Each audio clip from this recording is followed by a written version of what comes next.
Page number 29 پر جو جملہ تھا وَكَانَ عِنْدَهُ بَقَرَةٌ تَأْخُذُ مِنْهَا الْأُسْرَةُ مَا تَحْتَاجُ إِلَيْهِ مِنَ اللَّبَنِ، تو جزوی طور پر تقریباً اس کے تمام اجزاء پر جملے بنائے جا چکے ہیں۔ اب یہ سوچا گیا کہ مجموعی طور پر بھی کچھ جملے بننے چاہیے، کانا کو ہٹا کر، اس کو ماضی سے ہٹا کر مضارع میں اور دوسرے افعال میں استعمال کیا جانا چاہیے، بقرۃن کی جگہ کچھ اور آنا چاہیے، تو میں نے 2-4 جملے اور بنا دیے۔ سیکون عندی بقرۃ آخذ منها ما احتاج الیہ من اللبن، پہلے تھا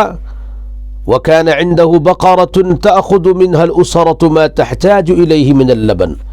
اب جملہ بنا سیکون عندی بقرۃ آخذ منها ما احتاج الیہ من اللبن، میرے پاس ایک گائے ہوگی جس سے میں بقدر ضرورت دودھ نکالوں گا۔ كان عند ابی شاة یأخذ منها ما يحتاج الیہ من اللبن، اب ہر چیز میں تبدیلی ہو رہی ہے۔ میرے والد صاحب کے پاس ایک بکری تھی جس سے وہ اپنی ضرورت کے بقدر دودھ نکالتے تھے۔ لم يكن عند امی ایۃ شجرۃ للانبج تأخذ منها ما تحتاج الیہ من الانبج، میری امی کے پاس کوئی آم کا درخت نہیں تھا جس سے وہ اپنی ضرورت کے بقدر آم لیتیں۔ ایکون عند القوم حدیقۃ تأخذ منها ما تحتاج الیہ من الفواکہ، کیا قوم کے پاس کوئی ایسا باغ ہوگا جس سے وہ بقدر ضرورت پھل لے گی؟ کان عندنا مقرئ نسمع منها ما نشاء من القرآن المجید، ہمارے پاس ایک قاری صاحب تھے جن سے ہم جتنا چاہتے قرآن کریم سنتے تھے۔ کان عند ابی مصحف یتلو منہ ما یشاء من الآیات الکریمہ، میرے والد صاحب کے پاس قرآن پاک کا نسخہ تھا جس سے وہ جتنی آیتیں چاہتے پڑھا کرتے تھے۔ تو اس طرح سے جملے بنائے گئے جس سے مجموعی طور پر دوسرا مقصد حاصل ہو گیا۔ پورا ایک پیٹرن، ایک اسٹرکچر ہے، اس کو آپ نے بلا جھجک استعمال کر لیا۔ اس کے بعد اسی کے اندر، اسی پیٹرن میں آگے جو عبارت ہے لکئی استعمال ہوا ہے۔ اب یہ لکئی کا معنی تاکہ، وَلِكَيْ تُدِرُّ الْبَقَرَةُ كَثِيرًا مِّنَ اللَّبَنِ، یہ پیج نمبر 32 پر ہے۔ وَلِكَيْ تُدِرُّ الْبَقَرَةُ كَثِيرًا مِّنَ اللَّبَنِ عُنِيَ الْمُزَارِعُ، اور تاکہ گائے خوب دودھ دے، کسان خیال کیا کرتا تھا۔ پوری عبارت کا ترجمہ نہیں کیا جا رہا ہے، تو ابھی جو لفظ ہے سامنے وَلِكَيْ میں لکئی، اس غرض سے تاکہ، اس مقصد سے تاکہ، اس لیے تاکہ، تو اس کو جانتے تو ہیں کہ اس کا معنی ہے لیے، تاکہ، اس لیے کہ، اس غرض سے کہ، لیکن اس پہ جملے بنانا یہ اصل مقصد ہے کہ اس کو آپ استعمال کر کے بلا ساختہ،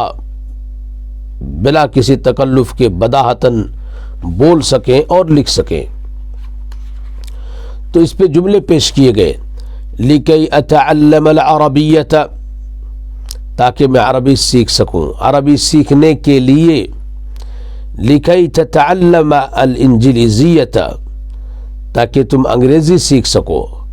انگریزی سیکھنے کی غرض سے، لِكَيْ تَكُونَ أَدِيبًا مَاهِرًا، تاکہ آپ ماہر ادیب بن جائیں، ماہر ادیب بننے کی خاطر، لِكَيْ أَكُونَ بَاحِثًا إِسْلَامِيًا، تاکہ میں اسلامی محقق بن جاؤں، اسلامی محقق بننے کے لیے، لِكَيْ يَتْلُوَ الْقُرْآنَ، تاکہ وہ قرآن کریم کی تلاوت کرے، قرآن کریم کی تلاوت کے ارادے سے، لِكَيْ نقود العالم، تاکہ ہم دنیا کی قیادت کریں، اس غرض سے کہ ہم دنیا کی قیادت کریں، دنیا کی قیادت کی غرض سے، لکی نصرف وجوہ الناس الى دین اللہ الخالد، اور لکی نصرف وجوہ الناس الى دین اللہ الخالد، تاکہ ہم لوگوں کے توجہ کو اللہ کے ہمیشہ باقی رہنے والے دین کی طرف موڑ سکیں۔ لکی نصلی بالناس صلاۃ الفجر، لوگوں کو فجر کی نماز پڑھانے کے لیے، لکی نتقی اللہ حق تقاتی، تاکہ اللہ تبارک و تعالیٰ سے ہم اس طرح ڈریں جیسا کہ اللہ سے ڈرنے کا حق ہے، لکی نجتہد للمہارۃ فی العربیۃ حق اجتہادنا، اس غرض سے تاکہ ہم عربی میں کما حقہ مہارت حاصل کر سکیں۔ تو ہم نے لی کئی کو استعمال کیا۔ اب آپ ہزاروں جملے بنا سکتے ہیں اور بنانا پڑے گا، لکی آکل، لکی اشرب، لکی اذهب، لکی اکتب، لکی اتعلم، لکی اشتری، لکی ابیع، لکی احافظ، لکی اقرأ، لکی اعین، لکی ادافع، لکی اتکلم، لکی اتحدث الیک، لکی اصل على الوقت، لکی اعلم، لکی اتعلم، وما الى ذلك من الجمل الكثيرة كثيرة۔